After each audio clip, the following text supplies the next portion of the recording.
So we're waking up in the jungle in Brazil at Alto Paraíso. This is post-core. Amber's my roommate. She just finished clipping my mustache because she's a real good friend and my clipper broke. And she just started talking about love, and I said she has to be on camera even though she doesn't want to be on it. So. Yeah, falling in love and the fact that it's like the other person fulfills a role for you, or you have some sort of needs that needs to be met, and then you meet that person, and it just, because you meet a lot of people and maybe with none of them you're going to feel the same, but there's a range of people that you might meet, and that's going to like give you whatever it is that you're looking for in life. And then you meet one person, that could be a random person, one of a bunch of like a bundle of people or type or whatever it is that you're looking for in the moment, or whatever need that you have inside of you. And then you meet them and you see that thing that you desire in them. And that kind of like makes this, oh, okay, I can go that way. And then, okay, I'm falling in love, and you feel like, yeah, you're connecting, and you feel like this is falling in love. Well, actually, it's just this, it's a story, it's about you. So far, it's not about the other person. You could be amazing, could be really lovely, could be really like top-notch human being, but it's still about your story, about what it is that you bring. When you allow yourself to drop into the story. So in the beginning, you're in the story, and it's your thing. You're falling in love with that person that is external from you, from some mysterious reason, and then this is what you perceive as falling in love. But actually, when the love starts, when the falling in love starts, when you allow yourself to drop into the story, when you have a backup from the other person. Is that really love? Like love is everything. Love is starting from, it's what brings us together in the beginning, so the love as we want, like the romantic love or the eternal love, so the eternal love is always there, and that would make this introduction between us, that would bring us together. But then there is this falling in love, which is dropping into the story, and then there's just love, because once you drop into the story together, you allow yourself to surrender into this roller coaster that's life together, and then suddenly love starts, like this romantic love that is, that has meaning, that has sustainability, that has hope. But it only happens when you can meet that in the other person. You know what I mean? Like when the other person confirms your story. So we started this conversation based on like connecting with an individual, whether it's spending time or like making love and like falling deep into like this big physical connection that feels strong because we're bringing in like spirit at the same time. So when you're connecting with an individual, you're bringing your heart and spirit is flowing, it feels like really intense. Yeah. And so for me it's this idea of falling in love, that whole idea of I don't want to see love as a descent into love, because that to me is not love. The falling, the aspect. Yeah. This is the illusion of this falling in love. Right. It's like you're falling in love, but it's like you're allowing yourself to drop into that. Drop in? I like. So what I'm hearing is like this dropping into love is like this releasing of the boundaries we hold to contain ourselves and to make us safe in a situation, and say, I know that dropping into this space with you might be perilous because I might get hurt, but I'll remove those gates so I could drop in with you. Yes, that I see. And this could only happen when it's mutual. Yes. So it's like this one-sided fall in love thing.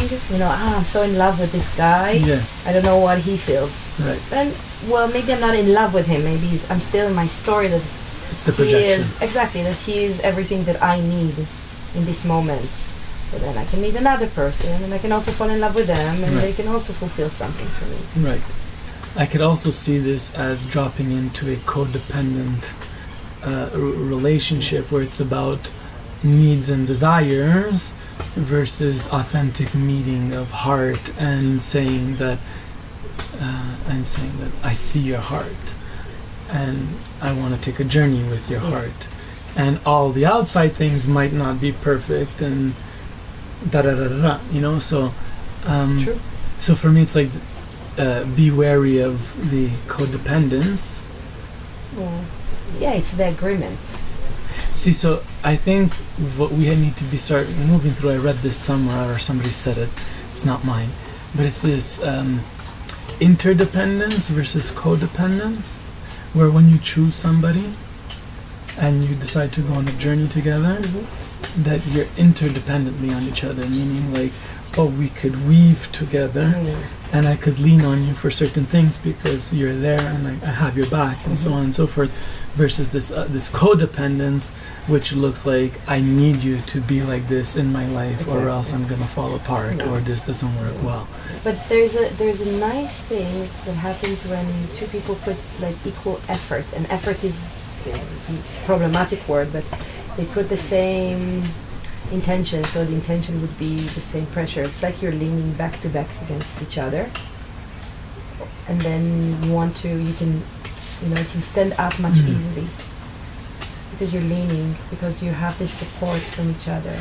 Two objects, once you start applying enough pressure, they're going to start moving together, but it's not like one is moving the other.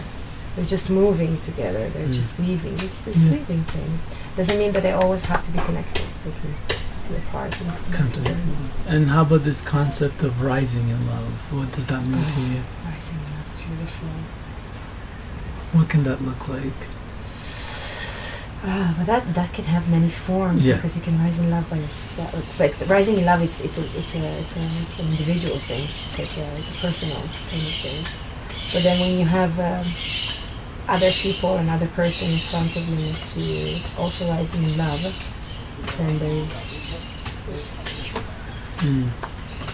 spiraling up. My experience of rising in love was a moment where I felt like I was solid with myself and not saying I need somebody in my life. I'd rather be solo than in a relationship with somebody, and in a healthy relationship. So being in that place and not really needing somebody, but saying, hey, I really enjoy spending time with you, and there's like beauty here, and let's continue to explore this beauty. I don't see it as this falling, it's this rising, because falling in love comes to this place like, oh, I want to drop into, whereas here it's like I don't want anything, and all of a sudden I feel myself rising and like wind in sails. You know what I mean? And then I'm like, wow, I'm here with this person that I had no expectation to even desire to be in this level of sacred intimacy, and I'm flying. Which the scary part of that at one point, it's like, so it's a wind that's weaving into each other's sails to like ride us, and then all of a sudden one day the wind drops and there's no more wind, and you're like, ah! But then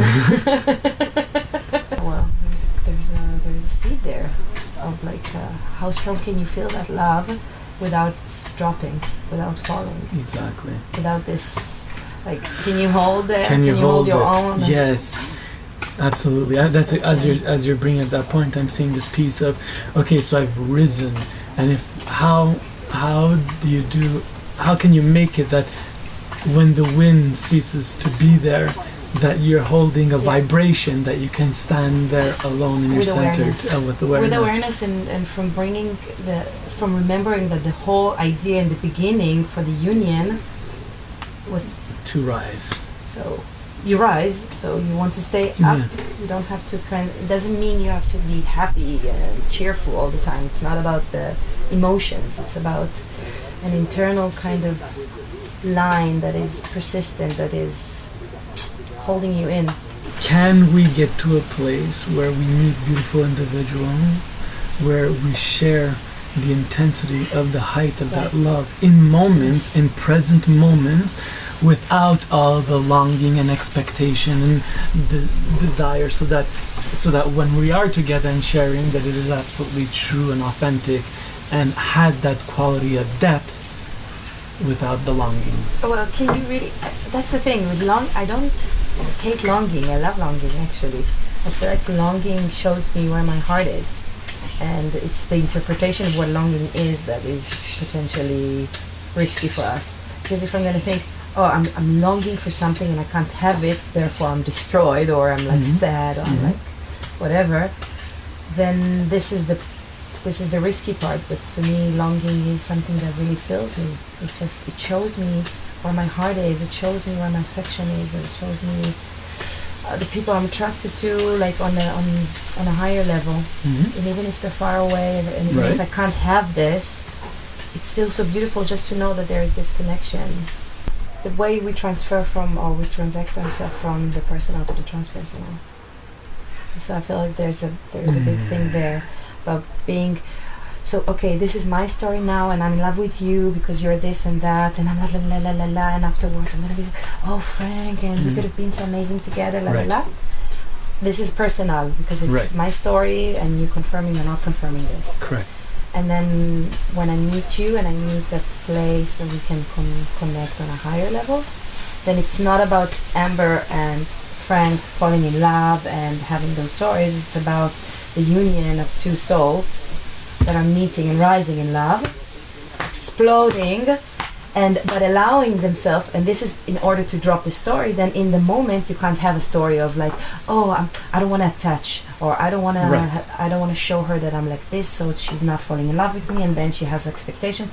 So you also need to drop this story and just allow yourself to immerse into this beautiful love and just have this beautiful connection. And in the moment, and it might pass after a week because you part ways, but whatever was the vortex that was created, it's never going anywhere. That's it. That's the ballistic static. That's it. So it's not about not being in the personal ever. We're coming back to the personal. We bring this light or those realizations from within, and we are already changing. We're already embodying something different than we did before when we were just in the personal. So something is changing, also shifting in our level of consciousness in the way we meet others. We are blessed to be on this journey. So blessed. And to drop into these containers, these experimentation containers, so that we could see deeper versions of ourselves, so that we could show up in the world more full and strong. Thank you, Amber, for sharing some insights on love and heart and falling in love and rising in love and longing, personal and soul and transpersonal. Love you. Remember to let love free.